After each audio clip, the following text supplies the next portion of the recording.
Hey, how we doing everyone?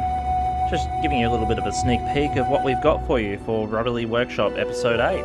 So let's open up. So what is this, you might ask?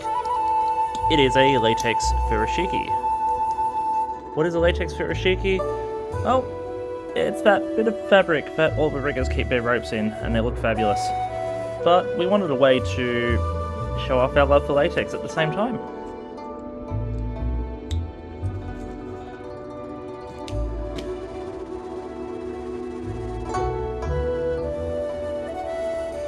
We'll have a video coming to you shortly, so subscribe if you haven't already. It was a remarkably easy build, all things considered.